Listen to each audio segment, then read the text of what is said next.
name is Greg Cotto. I'm the Gross Receipts Tax Director here in the Office of the Treasurer and Tax Collector in the City and County of San Francisco. Today I'm going to be going over the 2015 Gross Receipts Tax and Payroll Expense Tax filing, annual return, completing the form as a lessor of residential real estate to provide that example for taxpayers.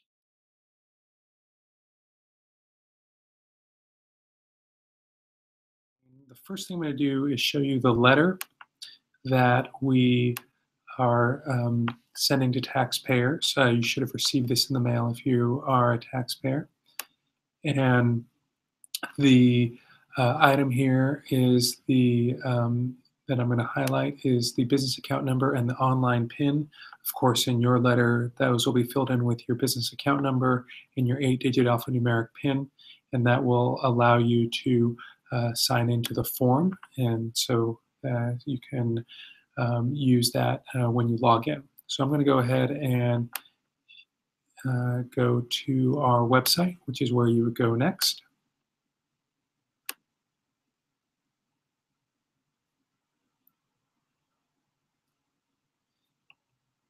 And I'm going to go ahead and scroll down to this area right here to the file online. That's how you access the form. That takes you to our landing page where it provides you with a little information about are you exempt from filing. This is similar to the information that's in the notice to file, and also letting you know that you can exit now. If you are a residential landlord, we have a page here that provides you with some more information about what you can do, particularly splitting up multiple buildings under one business registration. But for now, what I'm going to do is go ahead and enter the filing. We also have our instruction booklet and other technical difficulty information here. So I'll go ahead and enter the filing. And I'm taken to the Payroll Expense Tax filing page. And so this provides a little information about due dates, and notifying that you can use the account update function if you need to change your anything to your account, such as your mailing address or contact information. It reminds you that you need your 7-digit business account number, the last 4 digits of your tax identification number, and your 8-digit alphanumeric PIN, and also your credit card information if you're going to be making an electronic payment. Your filing is not complete until you actually see the filing submitted box. It's going to be a pop-up that comes up. We show a sample here. And so with that, I'm going to go ahead and scroll down and then log in with a test account.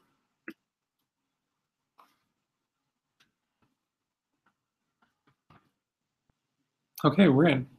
Now just a little kind of orientation as we get here. I'm going to go clockwise, starting from the top of the screen. So new this year, we have instructions, linked to the instruction booklet on every single page. So if you click here, it shows you the instruction booklet and allows you to access the online filing and any information you might need there. We also have a link to our technical advisory. So if you're having any online filing issues, such as you might have an unsupported old browser, or maybe you're getting a specific error message, we're going to be posting information up here that might be helpful to you, so to help you with troubleshooting. We also have an exit button, so anything you've saved here up to this point will be saved, and you can exit and it'll close out your window for you. As with last year, we have a save and continue page that allows you to move forward. We have a progress bar at the bottom of the page that kind of helps you figure out where you are on the form. And then we have a back button where you can go back one screen. Also, we continue to have, just as in past years, the tabs at the top of the page. You have to progress sequentially through the form. So the page that you're on is highlighted in blue. Pages that you cannot yet access are gray. And as you'll see in a moment, pages you have completed are green, and you can go back to those pages if you want to skip back entire sections. We are also posting your business account number, business name, and then a number that's just for internal use for us to help you with any troubleshooting. It's just a filing identifier so we can look it up in the database if needed. So we're going to answer these first questions. There's a business for business identification. First one is if you had any taxable business personal property. We'll go ahead and answer yes. And then if you had any employees, I'm going to answer 0 employees for this one. And again, if you had any questions around this, you just click on these hyperlinks that are here, and it should generate a pop-up window for you there that takes you right to that question in the instruction booklet. So hopefully, if you have any questions, you can go there really quickly. So we'll go ahead and save and continue. This next page here is a filing questionnaire that's asking you if you are a residential landlord. So we're going to go ahead and answer yes. If you're not a landlord, we have other videos that'll help you out with that, so you can see that. But in this case, we'll go ahead and say that we're a landlord, lessor of residential real estate. Okay, so now we're at the payroll expense tax filing page. Here on this page, you are required to input your number of employees and your San Francisco payroll expense. In this example, there are no employees and no payroll expense, so we'll click Save and Continue. And then we're brought to the next page where it shows that entry of 0 payroll expense. And so this business qualifies for the small business exemption for the payroll expense tax. So we'll click Save and Continue.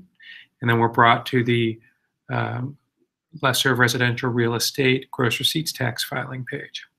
So here we'll see that the only available options is the real estate rental and leasing services. And question 2 asks us to name the number of units leased out. We'll put 10 units. And then the total gross receipts for the business is $100,000. And then we have $100,000 from the rent-controlled units. So all of the gross receipts came from those rent-control units, so these numbers are the same. That's an expected result. And so what line 5 does is multiplies line 4 times 50%. And then line 6 subtracts line 5 from line 3. So then that's how you arrive at your net San Francisco gross receipts after the reducing it by the 50% of receipts from rent-controlled units. The form calculates the tax liability on that $50,000 to arrive at about $35 in gross receipts tax for this taxpayer. So we'll click Save and Continue. So now we're at the obligation summary page. As you can see, this taxpayer has no payroll expense tax and about $35 in gross receipts tax. So this will show the both taxes after credits. And then on line 4 here, this is your opportunity to enter your quarterly installment payments. Our office has provided the quarterly installment payments that we have received and credited in the notice that was sent to taxpayers. So you can input that amount on this line, or you can input the amounts that you have from your records of your installment payments, the sum of those on this line. So one thing I wanted to show you here is that if this had been late, we would see the penalties, interest, and fees. And then it shows the net obligation after adding in any penalties, interest, and fees, net of any quarterly installments. So let's say this taxpayer had made, say, $50 in installment payments. As you can see, this box appears and it's pre-checked, and this is a box that you need to leave checked if you want us to refund you the amount of your overpayment. So if you have an overpayment and do not check the box, then you have to file a separate request for refund, or you will forfeit your refund and it will not be carried forward to future years. So if you want that money back, leave that box checked. I'm going to go ahead and just zero this out so then we can see how the payment obligations work. And then there's also a box here for you can check this to designate 2.6% of your total tax amount to the Neighborhood Beautification Fund. And you can also change that to a lower amount than the 2.6% if you like. Neither one of these options will change your tax liability. It just designates an amount of the taxes that you're already paying. So I'll go ahead and click Save and Continue.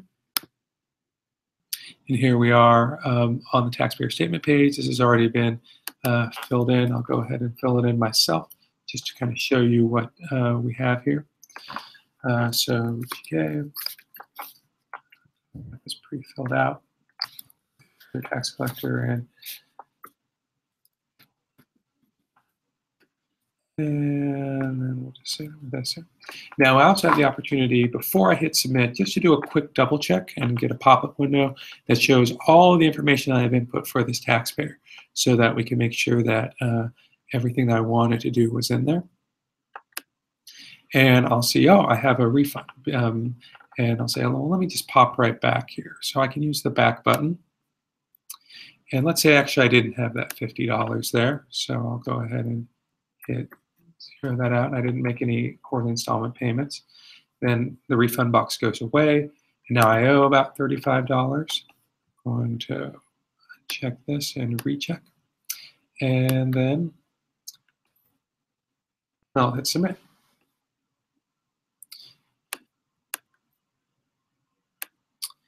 And I'll click continue. And then as you see here, I have payment options. Then I can download my filing, which will allow me to pop up a new window to download the filing. Or I can email this to someone else. I can send an email, say to myself. And then right there, email sent. And so I cancel out of there. But let's go ahead to the payment options. So here we are at the payment portal. So it will provide your name and your information.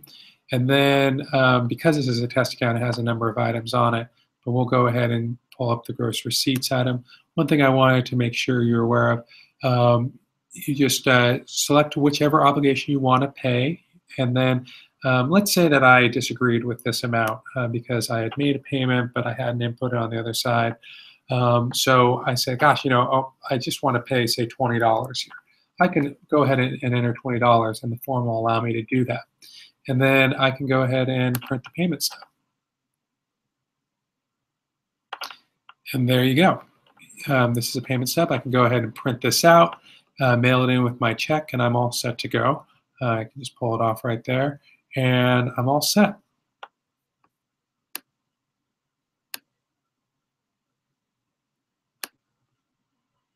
So that's filing on the online form as a landlord. It's pretty straightforward. What I'm going to do now is have a little time to post. We're going to post some links so you can look at any other filings if you'd like to, or our other, or have links to our other resources for completing your annual tax filing. I just want to thank you for taking the time to learn more about the annual return, and happy to take your comments. Thank you.